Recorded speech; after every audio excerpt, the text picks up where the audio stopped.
வேம்பயர்னு சொன்ன உடனே நமக்கு முதல்ல நினைவுக்கு வர்றது ட்விலைட் சீரீஸ், வேம்பயர் டைரிஸ் இப்படிப்பட்ட படங்களும் தொடர்களுமா தான் இருக்கும். இப்படி அழகுபடுத்தப்பட்ட கற்பனையா காட்டப்படுற வேம்பயர்ஸ உண்மையில கொலவெறி பிடிச்ச ரத்த காட்டேரிகளா நினைச்சுதான் பண்டைய கால மனுஷங்க பயந்து போயிட்டாங்க. ஆனா உண்மையில இப்படிப்பட்ட வேம்பயர்ஸ் கற்பனைகள் தோன்ற காரணமா அமைஞ்ச நிகழ்வுகள் என்ன, அறிவியல் பூர்வமா வேம்பயர்ஸ பத்தின விளக்கம் என்ன அப்படின்றதுதான் இந்த வீடியோல பார்க்க போறோம்.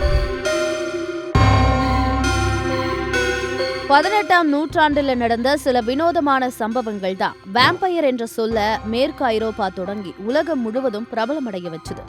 1725ஆம் ஆண்டு வெளியான வீனரிஷஸ் டயரியம் அப்படின்ற நாளிதழில் தான் முதன்முறையா வேம்பயர் என்ற வார்த்தை பயன்படுத்தப்பட்டிருக்கு. ஜெர்மன் எழுத்தாளர் தாமஸ் எம்போன் எழுதிய vampires the origin of the European myth என்ற புத்தகத்துல தான் இந்த தகவல் குறிப்பிடப்பட்டிருக்கு. வேம்பயர்கள் குறித்த பயமும் பதட்டமும் அதிகமா பரவ முக்கியமான காரணம் செர்பியாவில் ஏற்பட்ட மர்ம மரணங்கள். செர்பியாவில் கிசில்ஜெவோ பகுதியில 2 நாட்கள்ல 9 பேர் மர்மமான முறையில இறந்து போனாங்க. அவங்க எல்லாருமே இறக்குறதுக்கு முன்னாடி குறிப்பிட்ட ஒரு நபரை பத்தி பேச இருக்கிறதா சொல்லப்படுது. பீட்டர் பிளாக்கோஜெவிக் அப்படின்ற அண்டை வீட்டு நபரோட பேர் தான் அது. சுவாரஸ்யம் என்னன்னா, அவர் ஏற்கனவே இறந்து போனவர். அந்த நபர் தான் கனவுல வந்து மூச்சு திணறலை ஏற்படுத்தி கொலை பண்ணதா ஊர் மக்கள் ஆணித்தரமா நம்புனாங்க.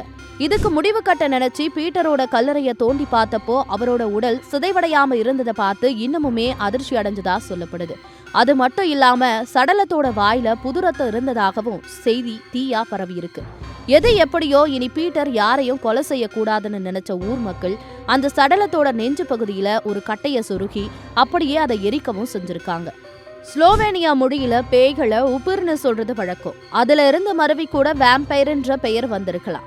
7 வருஷத்துக்கு பிறகு செர்பியாவில மெட்வெட்ஜா கிராமத்துல 3 மாசத்துல 17 பேர் மர்மமான முறையில இறந்து போனாங்க. இளமையா ஆரோக்கியமா இருந்த இந்த மக்கள் எப்படி இறந்தாங்க அப்படிங்கிற சந்தேகம் எல்லாரையும் உழுக்க ஆரம்பிச்சிச்சு. கிசில்ஜெவோவ்ல நடந்த மாதிரியே இங்க இறந்தவங்களும் மூச்சு திணறல் மற்றும் நெஞ்சு வலிக்கு ஆளானதுதான் அந்த அச்சத்துக்கு அடித்தளமா அமைஞ்சது. இங்கேயும் பீட்டர் மாதிரியே அர்னாட் பாவ்லே அப்படின்ற நபர் தான் வேம்பயர்னு சொல்லி கல்லறையை தோண்டி எடுத்து ஊர் மக்கள் கொளுத்திட்டாங்க. ஆனா வேம்பயர் என்ற பெயர்ல கொல்லப்பட்ட மனிதர்கள் ஒரு விதத்துல சமூகத்தினால பலிகடா ஆக்கப்பட்டவங்களானோ ஒரு கேள்வி எழாம இல்ல. வேம்பயர்ஸ் கதைகள் பரப்பப்பட்ட காலகட்டத்துல ஆந்த்ராக்ஸ் நோய் பரவல் அதிகமாக இருந்திருக்கு. விலங்குகள் கிட்ட இருந்து மனிதர்களுக்கு பரவுற இந்த நோய் உச்சகட்டத்தை அடையும் போது மூச்சு திணறல் ஏற்பட்டு உயிரிழக்க நேரிடும். அது மட்டும் இல்லாம இறந்த சடலங்கள் வாயில ரத்த மாதிரியான கதைகள் பரவுச்சே தவிர நேரடியா அதை பார்த்துதா சொல்ற மக்களை கண்டுபிடிக்கிறது கஷ்டம் என்பதுதான் வேம்பயர் நிகழ்வுகளை பத்தி ஆஸ்திரிய மருத்துவர்கள் கொடுத்த விளக்கம். வேம்பயர்ஸ்க்கு இருக்கிறதா சொல்லப்படுற அறிகுறிகள் எல்லாமே மனுஷனுக்கு ஏற்படுற ஒரு வகை நோய்னு சொன்னா நம்ப முடியுதா? போர்ஃபிரியா அப்படின்றது ஒரு அரிய வகை இரத்த பாதிப்பு. ஹீமோகுளோபின்ல இருக்க ஹீம் அப்படின்ற புரோட்டீன் வழக்கத்தை விட குறைவா இருக்கும்போது இந்த பாதிப்பு ஏற்படுது. இந்த நோய் இருக்கிறவங்களுக்கு சூரிய வெளிச்சம் ரொம்பவே எரிச்சலை ஏற்படுத்தும். உடனடியா தோல் கருப்பா மாறிடும். அப்படின்றதால அவங்க வெளிச்சத்தை மொத்தமா தவிர்க்க முற்படுவாங்க. இந்த நோய் இருந்தா பற்களோட ஈறுகள் சின்னதாக்கி பற்கள் பெருசா தெரியும். இது வேம்பயருக்கு நம்ம கற்பனையில காற்ற பற்களை போல இருக்க வாய்ப்பு இருக்கு. அந்த காலத்துல இந்த அதிகப்படியான ரத்த குறைபாட்டை சரி செய்ய விலங்குகளோட ரத்தத்தை குடிக்க மருத்துவர்களை பரிந்துரை செஞ்ச தகவல்கள் பதிவாகியிருக்கு. ஆனா இத பாக்குற மக்கள் அவங்கள வேம்பயர்ஸ்னு தீர்மானிச்சு அடிச்சு உதைக்கவும் சமூகத்தை விட்டு ஒதுக்கவும் தொடங்கிட்டாங்க. இந்த நோய் இருக்கவங்க பூண்டு சாப்பிடும் போது ஒரு அதீத வலி ஏற்படும் அப்படின்றதுனால அவங்க பூண்டு சாப்பிட மாட்டாங்க. வேம்பயர்ஸ் கண்ணாடி பார்க்கவும் முடியாது மற்றும் அந்த உருவம் கண்ணாடியில தெரியாது என்பது பரவலான கருத்து. இந்த நோய் தாக்கிய நபர்களோட முக மாற்றம் அடைஞ்சு சிதைஞ்சிட்டே போகும் என்பதனால அவங்க கண்ணாடி பார்க்கறத தவிர்க்கத்தான் செய்வாங்க.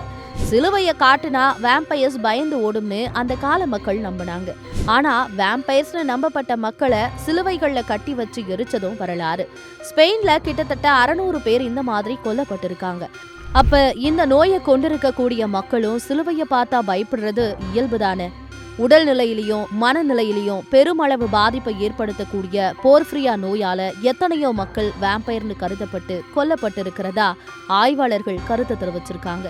இப்படி பல சந்தேகங்களுக்கு இந்த ஆய்வுகள் பதில் சொன்னாலுமே சிதைவடையாம இருந்ததா சொல்லப்படுற உடல்களுக்கும் விளக்கம் கொடுக்க முடியாத கனவுகளுக்கும் திகில் நிறைஞ்ச கூட்டு மரணங்களுக்கும் வேறு காரணங்கள் இருக்க முடியுமா?